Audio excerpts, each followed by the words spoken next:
Hello friends, welcome to YouTube channel Newton classes learn in simple way. तो आज हम देखेंगे विद्युत क्षेत्र।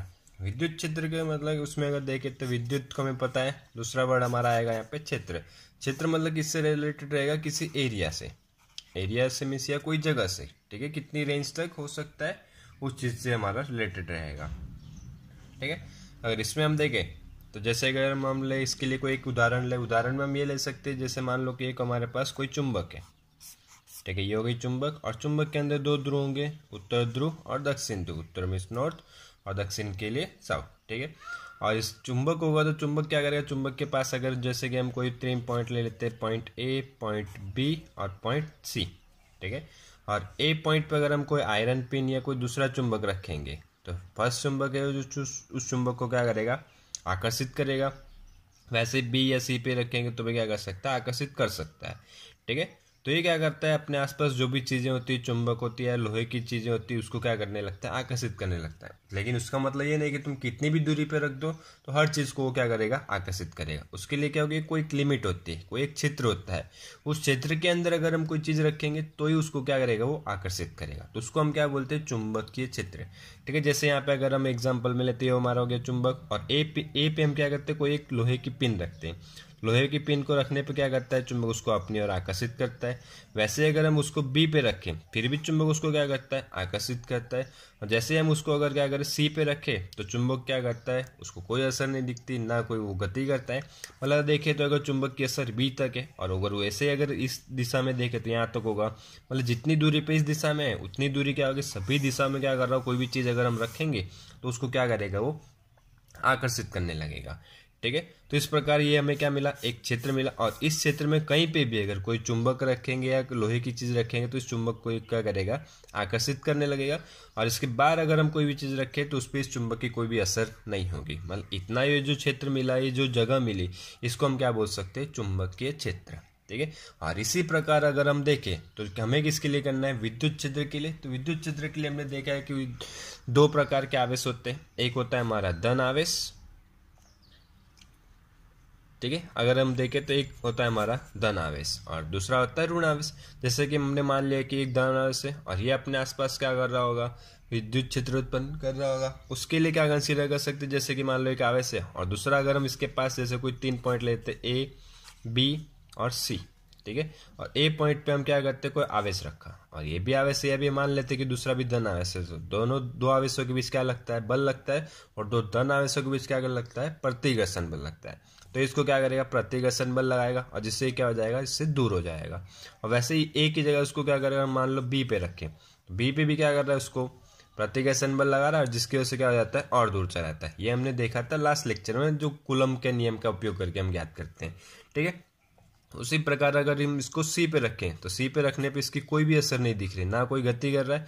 मतलब जो क्यू है इसकी असर हमें कहाँ तक दिखाई दे रही है? बी तक दिखाई दे रही है। तो ऐसा तो नहीं कि सिर्फ एक ही दिशा में दिखाई देता है, और वो इस दिशा में भी दिखाई देगा, इस दिशा में भी दिखाई देगा, इस दिशा में भी दिखाई देगा। हर दिशा में उतनी दूरी तक क्या होगी? उसकी असर दिखाई देती है। मतलब हमें क्या मिलेगा? एक क्षेत्र मिला। ठीक है, और ये क्षेत्र किसका है? इस कैपिटल क्यू का है। कैपिटल क्यू के इस क्षेत्र में अगर कोई भी दूसरा आवेश रखेंगे तो ये कैपिटल क्यू क्या करेगा? उस पर ऊपर बल लगाएगा। ठीक है, बल लगाने से वो प्रतिघर्षण भी कर सकता है और आकर्षित भी कर सकता है। ठीक है, ये जो क्षेत्र मिला, ये क्षेत्र किसका हो गया? इस कैपिटल क्यू का विद्युत क्षेत्र हो गया। ठीक है, और अब इसके लिए अगर हम देखें तो यहाँ पे हमने दो आवेशों का उपयोग किया। एक ये हो गया हमारा कैपिटल क्यू और एक हो गया हमारा स्मॉल क्यू। तो स्मॉल क्यू हमने क्या निकाला?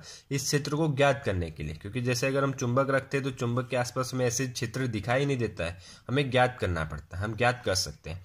ठीक है, तो ये क्या कर रहा है? जो कैपिटल क्यू वाला है जो क्या कर रहा है? विद्युत क्षेत्र उत्पन्न कर रहा है। और ये दूसरा जो हमने स्मॉल क्यू रखा, इसकी वजह से हम क्या कर रहे हैं? क्षेत्र निकाल रहे हैं, ज्ञात कर रहे हैं कि कहाँ तक इसका क्षेत्र उत्पन्न हो रहा है। ठीक है, तो इन दोनों को उन्होंने क्या किया? अलग अलग नाम दिया हुआ है। ठीक है, ये उत्पन्न कर रहा है तो इसको हम क्या बोलेंगे? स्रोत आवेश। और जिस आवेश का उपयोग करके हम क्षेत्र ज्ञात कर रहे हैं तो कौन सा वाला? स्मॉल क्यू वाला। और इसको हम क्या बोलेंगे? परीक्षण आवेश। ठीक है, अब आगे अगर हम देखें तो विद्युत क्षेत्र कैसी है हमारी? सदिश राशि है, सदिश राशि है तो उसके लिए क्या होनी चाहिए, दिशा की जरूरत तो नहीं। तो दिशा के लिए कुछ नहीं, हमने दो आवेश पड़े हुए, जैसे कि फर्स्ट है हमारा धन आवेश, तो धन आवेश के लिए हमेशा विद्युत क्षेत्र की दिशा क्या होगी, बाहर की ओर, मतलब बाहर की ओर ऐसे, ठीक है। मतलब याद रखना है 2 पॉइंट से ज्यादा कुछ नहीं है। हमेशा धन आवेश के लिए विद्युत क्षेत्र की दिशा क्या होगी, बाहर की ओर, और ऋण आवेश के लिए हमेशा विद्युत क्षेत्र की दिशा क्या होगी, अंदर की ओर, ठीक है। ये 2 पॉइंट से दोनों याद रखना है, 2 आवेश होते हैं 2 प्रकार के, ठीक है। और सदिश राशि है, विद्युत क्षेत्र है, तो इसके लिए हमें क्या चाहिए होगा, सूत्र भी चाहिए होगा। तो सूत्र के लिए क्या करते हैं, हमने बल का इक्वेशन पढ़ा हुआ है, जैसे कि यहाँ पे कैपिटल क्यू हो गया और स्मॉल क्यू हो गया, ठीक है। तो उसके लिए अगर हमें बल का मान लेते हैं कि दोनों के बीच की दूरी हो r, ठीक है। और उसके लिए अगर हमें बल का इक्वेशन निकालना तो उसके लिए क्या लिख सकते हैं, F इज इक्वल टू के capital Q small Q upon r square, ठीक है। ये तो हो गया हमारा बल का सूत्र। और इसमें क्या कर रहे हैं, बल किस पे लग रहा है, स्मॉल क्यूब पे, और जिस पे भी बल लग रहा उसको क्या करेंगे, वहां से हटाएंगे, मतलब ये गुणाकार में इक्वल के इस साइड आएगा तो क्या जाएगा, डिवाइड में, F is upon Q is equal to K Q upon r square, ठीक है। और इस F बाई क्यू को क्या लिख सकते हैं, विद्युत क्षेत्र, और विद्युत क्षेत्र को हम किससे दर्शाएंगे, E से। तो E के लिए हमारा फाइनल सूत्र हो जाएगा E is equal to K Q upon r square, और ये सूत्र हमें याद रखना है, ठीक है। और दूसरा एक सूत्र और लिख सकते हैं इस पर से, E की जगह पे क्या लिख सकते हैं, F by Q, so E is equal to F upon Q, so F is equal to क्या हो जाएगा यहाँ पे, Q इंटू E। ये 2 सूत्र हमें नए मिले, ठीक है। एक तो हमें कूलम का मिला था और उसके बल का, और दूसरा यहाँ पे और मिल रहा है, F is equal to Q E, और यहाँ पे हो जाएगा E is equal to K Q upon r square. और यहाँ पे जो Q होगा ये कौन सा होगा, हमेशा स्रोत आवेश वाला, और ये जो E के साथ जो होगा ये हमेशा कौन सा रहेगा, परीक्षण आवेश वाला, ठीक है। ओके, ठीक है फ्रेंड्स। इसके बाद अगर हम नेक्स्ट टॉपिक हम देखें तो नेक्स्ट टॉपिक है हमारा आवेशों के निकाय के कारण विद्युत क्षेत्र, ठीक है। आवेश मतलब 2 से ज्यादा अगर आवेश होंगे और उनके कोई एक सिस्टम होगा, निकाय होगा होगा, तो उसके कारण जो विद्युत क्षेत्र उत्पन्न होगा उसको ज्ञात करने के लिए हम स्टार्ट करते हैं, ठीक है। उसको ज्ञात करने के लिए क्या कहते हैं, जैसे आवेश ले लेते हैं, कोई भी मान लेंगे, यहाँ पे हम 3 आवेश ले लेते हैं, एक हो गया हमारा Q1, दूसरा आवेश ले लेते हैं Q2, तीसरा आवेश मान लेते हैं Q3, ठीक है। और कोई भी जैसे मान लेते हैं संदर्भ बिंदु के सापेक्ष में कोई संदर्भ बिंदु ले लेते हैं O, ठीक है। और O से इसका स्थान सदिश कंसीडर कर लेते हैं R1, इसका स्थान सदिश कंसीडर कर लेते हैं R2, और इसका स्थान सदिश ले लेते हैं R3, ठीक है। और अगर हमें कोई भी पॉइंट जैसे कि मान लेते O पॉइंट पे हमें क्या करना हो, विद्युत क्षेत्र ज्ञात करना हो, और विद्युत क्षेत्र ज्ञात करना हो तो यहाँ पे क्या कर रहा होगा, तीनों के कारण विद्युत क्षेत्र उत्पन्न हो रहा होगा, जैसे हमने लास्ट लेक्चर में देखा था, ठीक है। क्या होता है, अध्यारोपण सिद्धांत का हम उपयोग करते थे। अध्यारोपण का सिद्धांत मतलब क्या, अलग अलग सबके लिए हम अलग एक एक करके सबका बल फाइंड करते थे, बल निकालते थे, और सबका क्या करते थे, सदिश योग करते थे। उसी प्रकार यहाँ पे भी हमें क्या करना है, अध्यारोपण का उपयोग करना है। तो यहाँ पे 3 आवेश हमने लिए, Q1, Q2, Q3, तीनों का स्थान सदिश हो गया R1, R2, R3, और O बिंदु पे हमें क्या करना है, विद्युत क्षेत्र ज्ञात करना है। तो पहले की वजह से यहाँ पे जो विद्युत क्षेत्र उत्पन्न हो रहा होगा उसको हम क्या करते हैं, E1 से दर्शा देते हैं, दूसरे के कारण जो विद्युत क्षेत्र उत्पन्न हो रहा होगा उसको हम E2 से दर्शा देते हैं, और तीसरे के कारण जो विद्युत क्षेत्र उत्पन्न हो रहा होगा उसको हम E3 से दर्शा देते हैं, ठीक है। तो यहाँ पे परिणामी विद्युत क्षेत्र जो होगा उसको हम क्या लिख सकते हैं, E, और क्या हो जाएगा उसके लिए सूत्र E1 plus E2 plus E3, ठीक है। E1 के लिए अगर हमें सूत्र लिखना हो तो क्या आ जाएगा हमारा, के Q1 अपॉन R1 स्क्वायर, ठीक है। और दूसरे के लिए लिखना हो तो के Q2 अपॉन R2 स्क्वायर, और तीसरे आवेश के लिए लिखना हो तो के Q3 अपॉन R3 स्क्वायर, ठीक है। ये क्या हो जाएगा हमारा परिणामी विद्युत क्षेत्र, ठीक है। और दूसरा अगर हमें 3 आवेश से ज्यादा हो, जैसे कि मान लो अगर यहाँ पे 4 आवेश हो, 5 आवेश हो, n आवेश हो, तो उसके लिए कुछ नहीं करेंगे, प्लस यहाँ पे क्या कर देते हैं, plus dot dot E⁻² plus EM, ठीक है। क्या हो जाएगा, प्लस EN तक। और इसमें भी अगर देखें तो plus dot dot dot plus EN के लिए फॉर्मूला क्या हो जाएगा, के Qn अपॉन Rn का स्क्वायर, ठीक है। ठीक है फ्रेंड्स, इसके बाद अगर हम नेक्स्ट टॉपिक देखें तो नेक्स्ट टॉपिक हमारा आएगा विद्युत क्षेत्र रेखाएं। क्या आएगा, विद्युत क्षेत्र रेखाएं, ठीक है। विद्युत क्षेत्र रेखाएं क्या होगी, जैसे विद्युत क्षेत्र होता है तो विद्युत क्षेत्र क्या करता है, विद्युत क्षेत्र को दर्शाने के लिए अगर हम कोई रेखा या लाइन का यूज करते हैं तो उसको क्या बोलेंगे, विद्युत क्षेत्र रेखा है, मतलब जो विद्युत क्षेत्र को क्या करता है, दर्शाता है, ठीक है। तो इसकी लाक्षणिकता है, और लाक्षणिकता है और मोस्ट IMP टॉपिक है, 2 से 3 मार्क्स में आता है कि 2 मार्क्स में आएगा तो 4 लाक्षणिकता लिखनी पड़ेगी और 3 मार्क्स में आएगा तो 6 लाक्षणिकता इसकी लिखनी पड़ती है। ठीक है, टोटल 4 से 6 पॉइंट है। अगर उसमें देखें तो हमारा फर्स्ट पॉइंट क्या है, जैसे कि हमने देखा है कि 2 प्रकार के आवेश होते हैं, धन आवेश तथा ऋण आवेश। उसी पर इसकी पहली लाक्षणिकता क्या होती है, मीन्स कि हमेशा जो विद्युत क्षेत्र रेखा है वो कहाँ से स्टार्ट होगी, प्रारंभ कहाँ से करेगी, धन आवेश से, और खत्म कहाँ पे करेगी, ऋण आवेश पे। क्योंकि हम भी आगे भी देखा था कि विद्युत क्षेत्र रेखा धन आवेश के लिए बाहर की ओर होती है और ऋण आवेश के लिए अंदर की ओर होती है। ठीक है, तो विद्युत क्षेत्र रेखा हमेशा प्रारंभ करेगी धन आवेश से और अंत कहाँ पे, समाप्त कहाँ पे होगी, ऋण आवेश पर। ठीक है, जैसे अगर देखना हो तो ऐसे ड्रॉ कर सकते हैं। ये हो जाएगी हमारी विद्युत क्षेत्र रेखा। ठीक है, ये हो गया हमारा फर्स्ट पॉइंट। और सेकंड पॉइंट की अगर बात करें तो सेकंड पॉइंट के लिए क्या करते हैं, जैसे कि मान लें कि अगर कोई एक ये विद्युत क्षेत्र रेखा हो और इसके इस बिंदु पर हमें विद्युत क्षेत्र की दिशा निकालनी हो, तो उसके लिए क्या करेंगे, उस बिंदु पर हम एक स्पर्शक बनाएंगे और स्पर्शक की जो दिशा होगी वो किसकी दिशा होगी, उस बिंदु के लिए विद्युत क्षेत्र की दिशा होगी। ठीक है, और इस बिंदु के लिए अगर स्पर्शक बने तो स्पर्शक होगा हमारा ऐसा। तो उसके लिए थोड़ा सा हम स्पर्शक के बारे में बता देते हैं। स्पर्शक के लिए क्या कैसे, जैसे हमने 9th या 10th में पढ़ा होता है कि एक सर्कल होता है, वृत्त होता है। सर्कल के अगर कोई भी बिंदु, जैसे मान लो इस बिंदु के लिए अगर हम स्पर्शक बना रहे हैं, उसके बिंदु से गुजरने वाली रेखा को हम क्या बोलते हैं, स्पर्शक।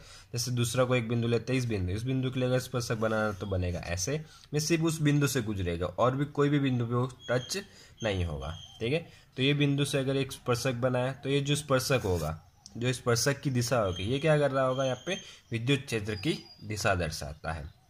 तो वैसे अगर दूसरा कोई एग्जांपल है, जैसे कि मान लें एक विद्युत क्षेत्र रेखा हो गई, उसके लिए यहाँ पे कोई बिंदु Q है, इस बिंदु पे हमें क्या करना है, विद्युत क्षेत्र की दिशा ज्ञात करनी है। तो उस बिंदु पे हम क्या करेंगे, स्पर्शक बना देते हैं। ये हो गया स्पर्शक, और ये स्पर्शक क्या होगा, विद्युत क्षेत्र की दिशा है। ठीक है, और तीसरा पॉइंट अगर हम इसमें कंसीडर करें, तीसरा पॉइंट इसी से होगा कि 2 विद्युत क्षेत्र रेखाएं कभी भी एक दूसरे को प्रतिच्छेदित नहीं करेगी। ठीक है, तो जैसे देखें तो ये एक विद्युत क्षेत्र रेखा हो गई, दूसरी ये एक विद्युत क्षेत्र रेखा। अगर मान लो दोनों एक दूसरे को क्या करती है, प्रतिच्छेदित करती है, प्रतिच्छेदित कर रही हो। ठीक है, तो अगर इस पॉइंट पे हम देखें तो यहाँ पे 2 स्पर्शक बनेगा, एक इस रेखा के संलग्न और एक इस रेखा के संलग्न। तो यहाँ पे 2 स्पर्शक बने, मतलब इस बिंदु पे हमें विद्युत क्षेत्र की 2 दिशाएं मिलेगी, जो पॉसिबल नहीं है। इसके लिए कभी भी 2 विद्युत क्षेत्र रेखाएं एक दूसरे को कभी भी प्रतिच्छेदित नहीं करेगी। ठीक है, और उसके बाद अगर देखें तो नेक्स्ट पॉइंट चौथा है एक समान विद्युत क्षेत्र। एक समान विद्युत क्षेत्र का मतलब होता है कि 2 विद्युत क्षेत्र रेखाओं का, जैसे कि यहाँ पे ड्रॉ कर देते हैं, ये जो विद्युत क्षेत्र रेखा है एक दूसरे के क्या हो रही है, यहाँ पे समांतर हो रही है और सभी के बीच की दूरी कैसी है, एक समान है। तो ऐसी विद्युत क्षेत्र रेखा या इस भाग में जो विद्युत क्षेत्र होगा उसको क्या बोलेंगे हम, एक समान विद्युत क्षेत्र में। इसके अगर कोई बिंदु ले, जैसे P, दूसरा बिंदु ले Q, तीसरा बिंदु ले R, तो सभी बिंदुओं पे विद्युत क्षेत्र का मान कैसा होगा, एक समान होगा। ठीक है, और इसके बाद अगर हम नेक्स्ट पॉइंट देखें 5th, तो उसमें क्या रहेगा, अगर कोई भी 2 विद्युत क्षेत्र रेखाओं के बीच की दूरी अगर कम हो तो उस क्षेत्र में विद्युत क्षेत्र की तीव्रता कैसी होगी, प्रबल। जैसे अगर यहाँ पे एग्जांपल लें, ठीक है, यहाँ पे 2 क्षेत्र ले लेते, एक क्षेत्र ये हो गया और दूसरा क्षेत्र ये हो गया, और तो दोनों को नाम देते, ये हो गया हमारा पहला क्षेत्र और ये हो गया दूसरा। और पहले क्षेत्र में अगर हम देखें तो विद्युत क्षेत्र रेखाओं के बीच की दूरी कैसी है, ज़्यादा है, और दूसरे क्षेत्र में अगर देखें तो विद्युत क्षेत्र रेखाओं के बीच की दूरी कैसी है, कम। तो इस भाग में जो विद्युत क्षेत्र होगा वो कैसा होगा, निर्बल। ठीक है, और अगर उनके बीच की दूरी कम हो तो वहाँ पे विद्युत क्षेत्र कैसा होता है, प्रबल। मीन्स ज़्यादा से ज़्यादा विद्युत क्षेत्र रेखा अगर गुजर रही है, मतलब वहाँ पे विद्युत क्षेत्र कैसा होगा, ज़्यादा होगा। मीन्स की विद्युत क्षेत्र की तीव्रता कैसी होगी, बहुत अधिक होगी। ठीक है, और ये हो गया हमारा 5th पॉइंट। और अगर इसके बाद अगर देखें तो लास्ट हमारा 6th पॉइंट आएगा कि कोई भी 2 स्थिर आवेश कभी भी बंद लूप नहीं बनाएगी। बंद लूप का मतलब क्या होता है, जैसे कि कोई भी आवेश यहाँ से स्टार्ट हुआ, कोई भी क्षेत्र यहाँ से, विद्युत क्षेत्र रेखा यहाँ से स्टार्ट करके ऐसे घूम के वापस यहाँ पे आता है, बट ये पॉसिबल है नहीं, क्योंकि धन के लिए हमेशा विद्युत क्षेत्र कैसा होता है, बाहर की ओर। ठीक है, और ऋण के लिए कैसा होगा, अंदर की ओर। तो कभी भी वहाँ से जहाँ से स्टार्ट हुआ वापस घूम के वहाँ पे आएगा, वापस नहीं। ठीक है, तो मतलब उसका ये होता है कि कोई भी विद्युत क्षेत्र रेखा कभी भी बंद मार्ग या बंद लूप नहीं बनाती है। ठीक है, और अगर इनके लिए हमें ड्राइंग करना हो तो धन आवेश के लिए, तो उसके लिए हम थोड़ा सा देख लेते हैं। ठीक है। अगर हमें यहाँ पे विद्युत क्षेत्र दर्शाना हो तो ये धन के लिए होगा इस प्रकार से, ठीक है। बाहर की ओर ऋण आवेश के लिए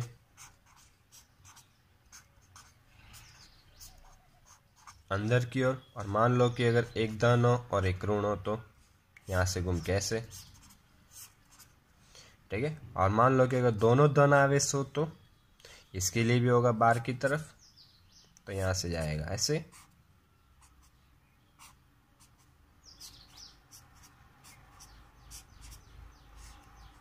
और दोनों को ध्यान रखना कभी भी एक दूसरे को प्रतिच्छेदित नहीं करेगी, ठीक है। बस इस प्रकार का।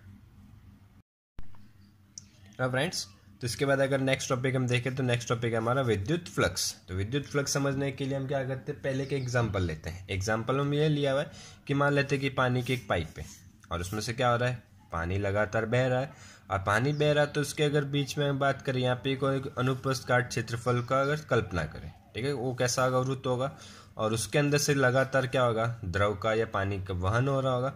तो ये क्षेत्र जो होगा इसके पानी की जो वहन के कैसे होगा, लंबवत होगा हमें, ठीक है। और इस प्रकार का जो चीज़ होती है उसको हम क्या बोलते हैं, इस प्रकार की जो घटना होती है उसको क्या बोलते हैं, फ्लक्स, ठीक है। ये तो किसके लिए हो गया, द्रव के लिए, लेकिन हमें किसके लिए देखना है, विद्युत के लिए। तो विद्युत के लिए क्या कंसीडर करते हैं, जैसे कि मान लें कि विद्युत क्षेत्र रेखाएं हैं, और विद्युत क्षेत्र रेखाओं के बीच में क्या किया हमने, ये एक जो फ्लक्स रखा, एक सतह रखी है, तो ये जो विद्युत क्षेत्र रेखाएं क्या करी, इसमें से अंदर से क्रॉस होकर गुजर रही होगी, तो इस चीज़ को हम क्या बोलेंगे, विद्युत फ्लक्स, ठीक है। और ये जो हमने सतह ली है, इस सतह को हम क्या कर सकते हैं, तीन प्रकार से रख सकते हैं। विद्युत क्षेत्र रेखाओं के लंबवत रख सकते हैं, विद्युत क्षेत्र रेखाओं के समांतर रख सकते हैं, या कोई कोण पे रख सकते हैं, ठीक है। जैसे हमने मान लिया था कि इसको सबसे पहले क्या किया है, एकदम लंबवत रखा है, तो सभी विद्युत क्षेत्र रेखाएं क्या कर रही है, इसी में से गुजर रही है। मिस तुम्हें फ्लक्स कैसा मिलेगा, ज़्यादा से ज़्यादा मिलेगा। बट इसकी जगह अगर हम क्या करें, इस सतह को इसके समांतर रख दें, इसकी अगर सतह को हमने ऐसे रखा, ठीक है, तो कोई भी विद्युत क्षेत्र रेखा इसमें से गुजरेगी नहीं, ठीक है, क्योंकि इसके समांतर है, तो ऐसा तो नहीं विद्युत क्षेत्र रेखा ऐसे आएगी अंदर से क्रॉस कर कैसे जाएगी, ठीक है। विद्युत क्षेत्र रेखा क्या करती है, हमेशा सीधी रेखा में गति करेगी, ठीक है। तो कोई भी क्षेत्र रेखा इसमें से नहीं गुजरेगी, मतलब यहाँ पे फ्लक्स का मान कितना हो जाएगा, फ्लक्स कितना हो जाएगा, 0, ठीक है। और इसके बाद अगर हम देखें तो तीसरी कंडीशन हमारी क्या हो सकती है, कुछ कोण पे रखते हैं, ठीक है। तो इसी विद्युत क्षेत्र रेखा को क्या करते हैं, हम आगे पास करते हैं, और यहाँ पे क्या करते हैं, जो सतह थी सतह को क्या करते हैं, थोड़ा कोण पे रखते हैं, और कोण पे रखोगे तो देख रहे हो, ठीक है, यहाँ पे कुछ कोण बन रहा है, उसको मान लेते हैं थीटा। तो ये तीन तो क्षेत्र रेखा भी गुजर रही है, लेकिन ये जो एक चौथी जो क्षेत्र रेखा थी इसकी क्या हो गई, बार हो गई। मतलब यहाँ पे जो फ्लक्स मिलेगा इससे कैसा मिलेगा, कम, और इससे कैसा मिलेगा, ज़्यादा, ठीक है। ये तो हो गया चीज़ों के लिए, तीन कंडीशन के लिए। अब इसके लिए क्या चाहिए, हमें सूत्र भी चाहिए होगा।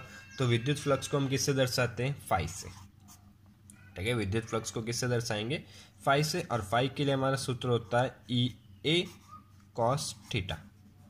तो ई तो हमें ऑलरेडी पता है, ई क्या होता है, विद्युत क्षेत्र, और ए है, तो ए किसके लिए होगा, यहाँ पे सतह के लिए, और सतह मतलब सतह का जो क्षेत्रफल होगा, ठीक है। और दूसरी अगर हम बात करें तो ए यहाँ पे कैसी सदिश राशि है, सदिश राशि है तो कैसा होगा, इसके लिए हमें क्या चाहिए होगा, दिशा भी चाहिए। तो इसको हम सिर्फ क्षेत्रफल ना बोल के इसको क्या बोलेंगे, क्षेत्रफल सदिश। और क्षेत्रफल सदिश हमेशा क्या होगा, जैसे कि मान लो कि एक क्षेत्र हो गया इसके लंबवत, और मान लो तुमने क्षेत्र ऐसे रखा है तो इसके लंबवत क्या होगा, ऊपर की दिशा में। तो ये जो भी हमेशा होगा ये क्षेत्रफल सदिश, हमेशा जो भी सतह होगी उसके कैसा रहेगा, लंबवत रहेगा। और यहाँ पे अगर हम देखें तो ये हो जाएगा क्षेत्रफल सदिश ए, और इसके लिए देखें तो इसके लिए क्षेत्रफल सदिश क्या होगा, इस प्रकार, ठीक है।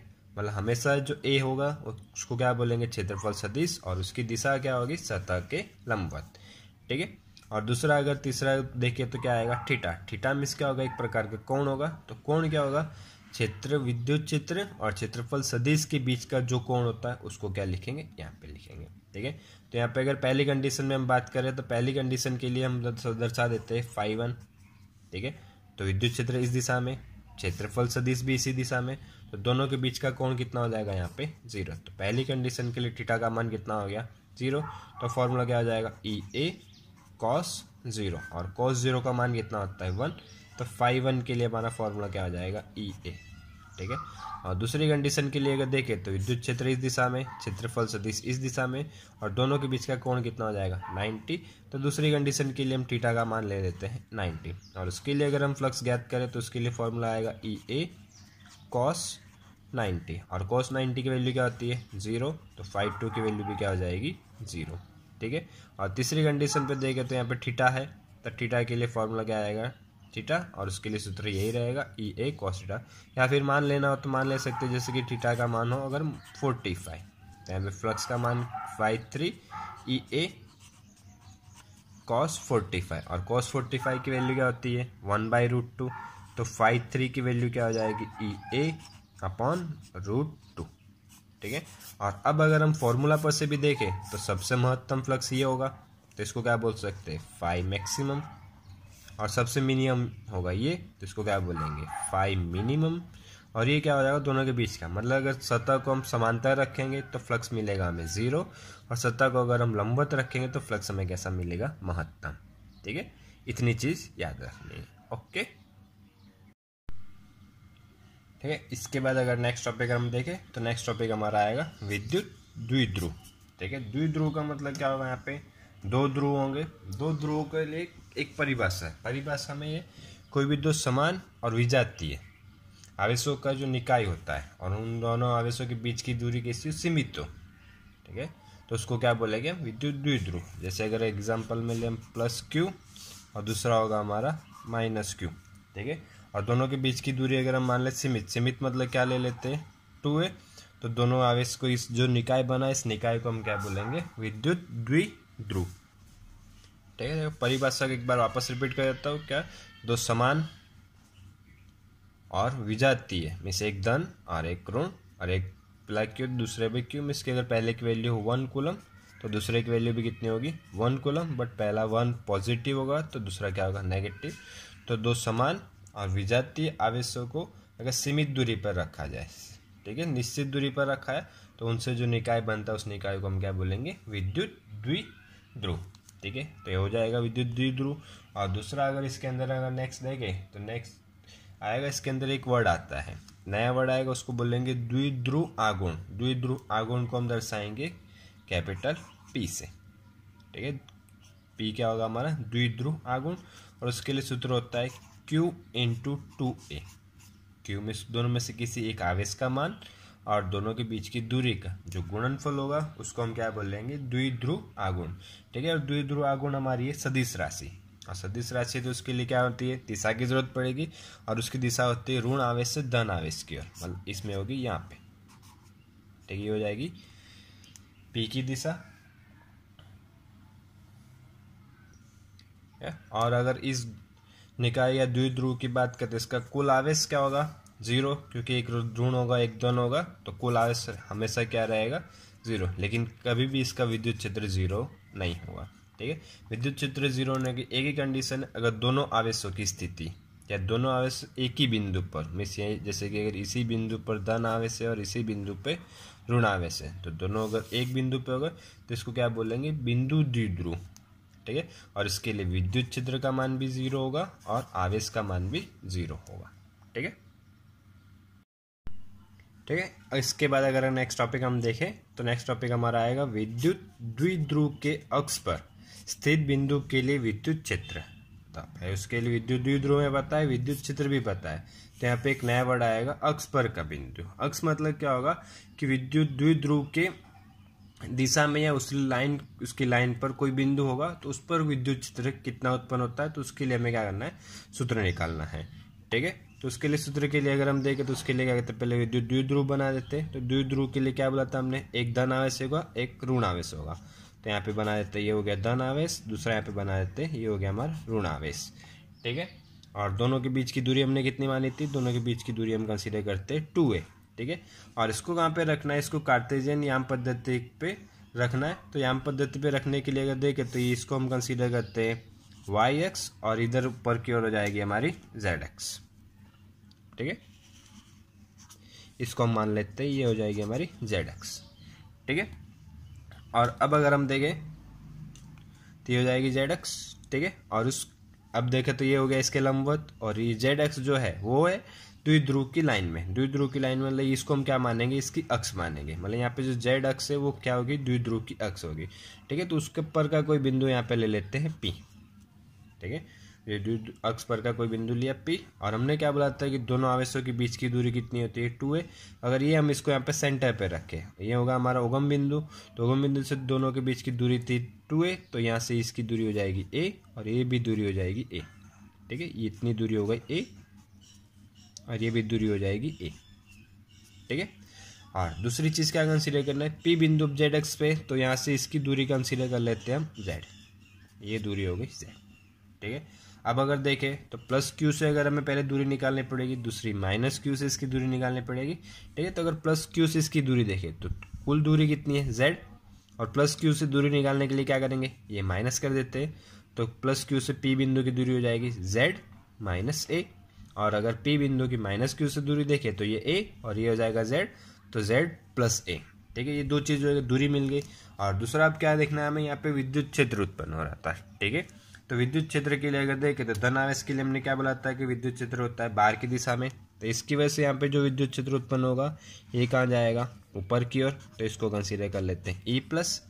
और माइनस के लिए क्या होता है, विद्युत क्षेत्र अंदर की ओर, तो अंदर की ओर में इसको कहाँ जाएगा, इसकी तरफ, तो हो जाएगा नीचे की तरफ, उसको मान लेते हैं ई माइनस। इतनी चीज़ भी क्लियर। और इस थियरी के लिए देखो सिर्फ डायग्राम याद रखना है, डायग्राम अगर पता चल गया, याद रह गया, तो कुछ भी याद रखने की जरूरत नहीं पड़ेगी। ठीक है, देखो तो फर्स्ट हो जाएगा ये। और अब अगर दूसरी एक चीज़ भी हमने देखी, द्विध्रुव के लिए हमारे पास एक नया वर्ड आया था, शब्द आया था, जिसको हमने बोला द्विध्रुव आघूर्ण, और उसकी दिशा क्या होती है, ऋण आवेश से धन आवेश की होती है। ऋण आवेश यहाँ पे, धन आवेश यहाँ पे, तो उसके लिए उसको किससे दर्शाते हैं, पी से, तो यहाँ पे पी की दिशा क्या होगी, ऊपर की तरफ। ठीक है, इतनी चीज़ हो जाएगी, बस इतनी सी चीज़ याद रखनी है, अब कुछ भी नहीं करना है, दोनों के लिए सूत्र करना है और परिणाम ही निकाल देना है। ठीक है, तो देखो पी की दिशा में ई प्लस वाला है, तो इसको मानेंगे धन, और ई माइनस क्या है, इसकी विपरीत दिशा में, तो इसके लिए इसको क्या मानेंगे, ऋण, क्योंकि हम एक दिशा को प्लस लेते हैं तो उसकी विपरीत दिशा को क्या मानते हैं, ऋण मानते हैं। ठीक है, तो अब अगर सूत्र लिखें तो पहले हम सूत्र लिखते हैं ई प्लस वाले के लिए। ई प्लस वाले के लिए नॉर्मली ई के लिए हमारा सूत्र क्या होता है, E is equal to K Q upon are square. ठीक है,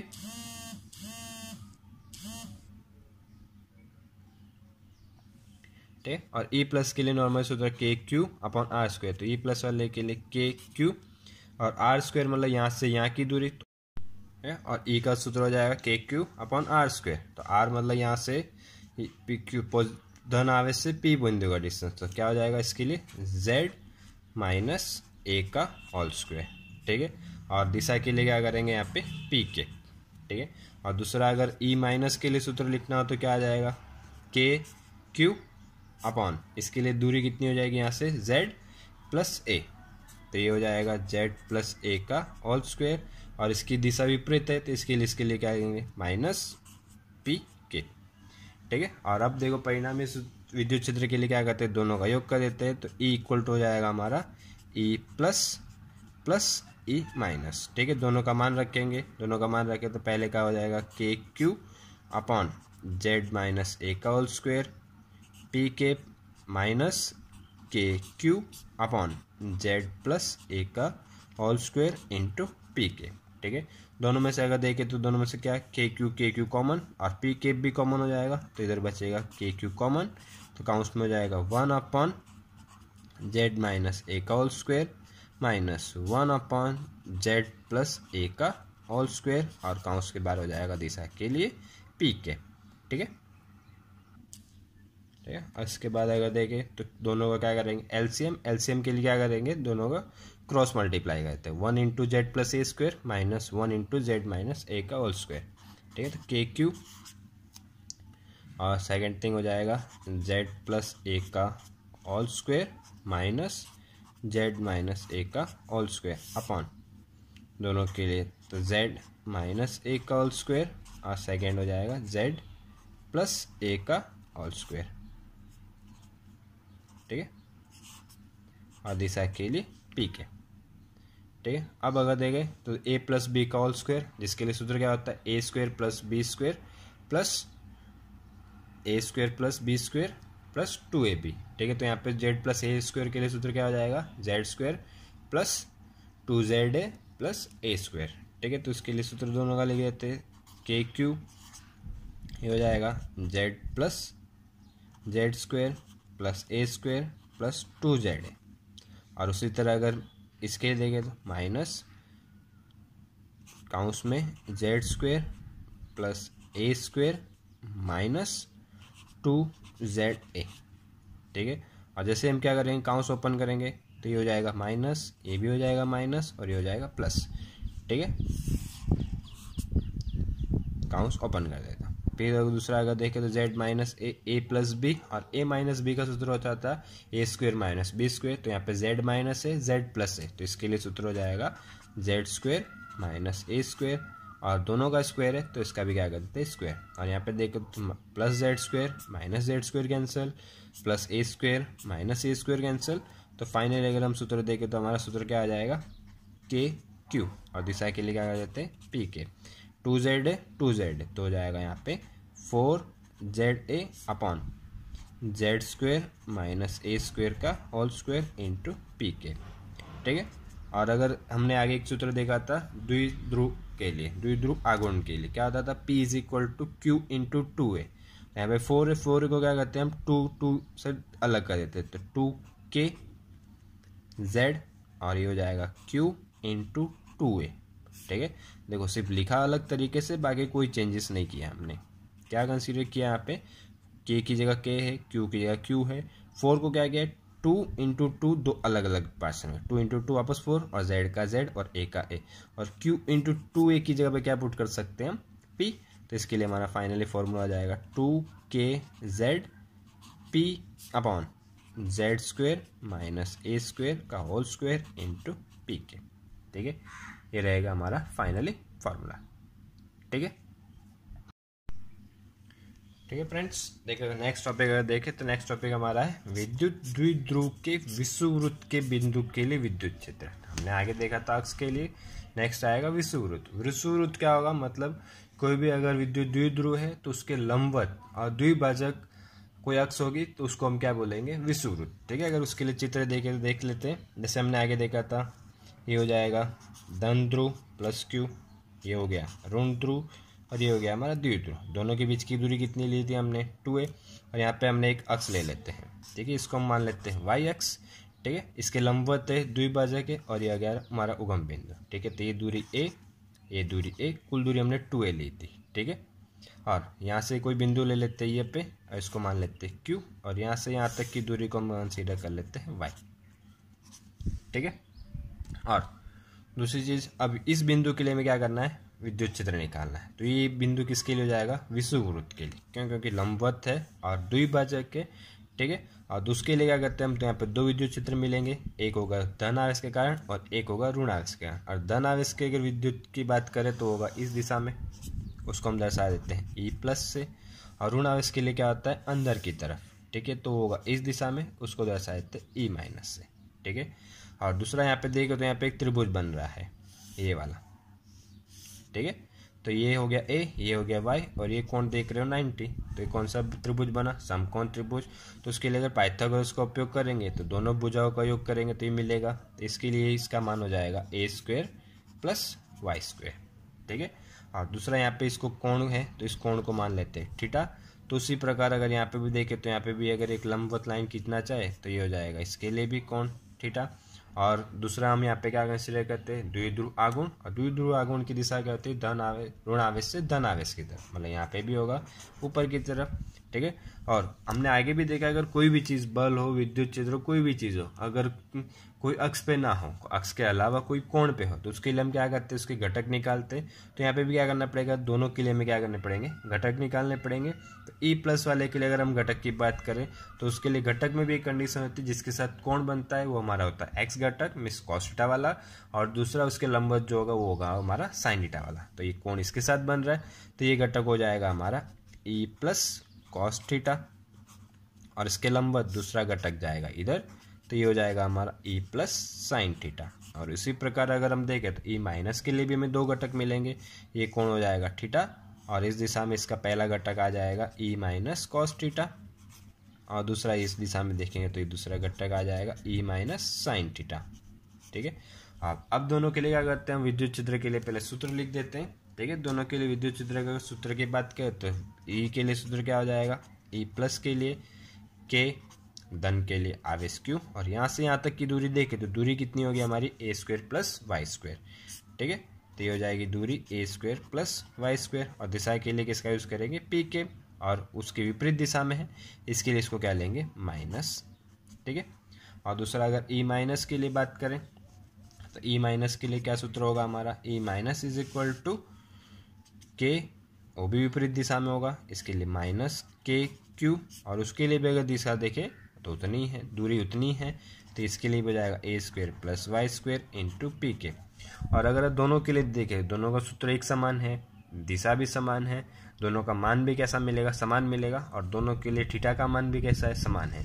तो ये विद्युत क्षेत्र ई प्लस साइन थीटा और ई माइनस साइन थीटा, दोनों का मान समान है और दिशा विपरीत है, तो एक दूसरे को क्या करेंगे, नष्ट कर देंगे, निरस्त कर देंगे। तो इन दोनों को हमें यहाँ पे कंसीडर करने की जरूरत पड़ेगी नहीं, तो सिर्फ हमें योग किसका करना होगा, ई प्लस कॉस थीटा और ई माइनस कॉस थीटा का। ठीक है, तो उससे हमें क्या मिल जाएगा, परिणामी विद्युत क्षेत्र मिल जाएगा।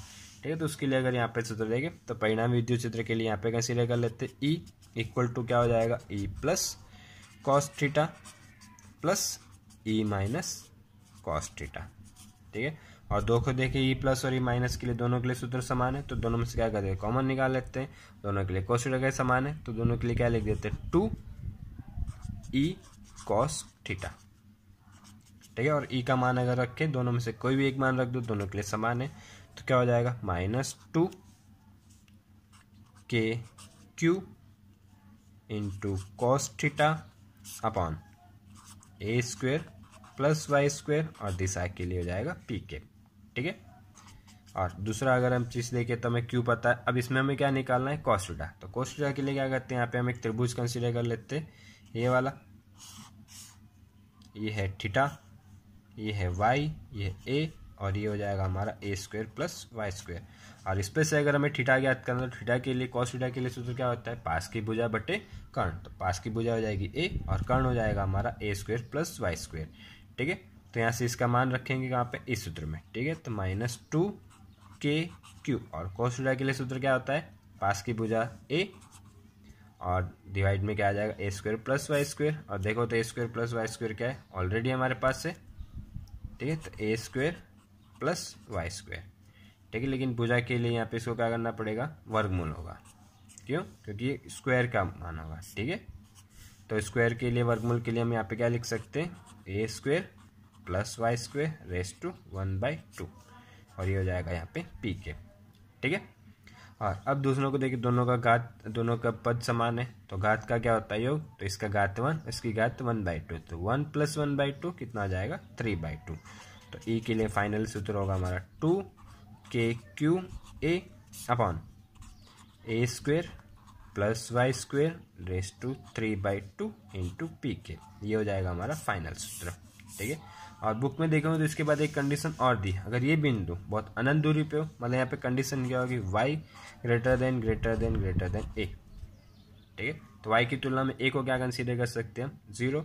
ठीक है, और दूसरी एक चीज़ यहाँ पे देखेंगे तो p के लिए हमें सूत्र पता है, p मिस द्विध्रुव आघूर्ण, उसके लिए सूत्र क्या होता है, q इंटू 2a, q भी है 2a भी है, तो उसकी जगह पे क्या लिख सकते हैं, p। तो e के लिए फाइनली हमारा सूत्र क्या आ जाएगा, -2k, और q 2a, q भी नहीं आएगा, तो k p अपॉन, और a को क्या कंसीडर कर सकते हैं, 0, तो क्या हो जाएगा वाई स्क्वायर, और रेस टू 3/2, यहाँ पे 2 भी क्या हो जाएगा, कैंसिल, तो फाइनल सूत्र क्या हो जाएगा, y³ इंटू पी के। बट उसके लिए कंडीशन अगर दी होगी तभी हमें ये सूत्र का यूज़ करना है, नहीं तो हमें इसी सूत्र को यूज़ करना है। ठीक है, आज के लिए इतना रखते हैं, और कोई भी अगर डाउट हो तो आप कमेंट कर सकते हैं, और चैनल को सब्सक्राइब जरूर करें। ठीक है, ओके, बाय।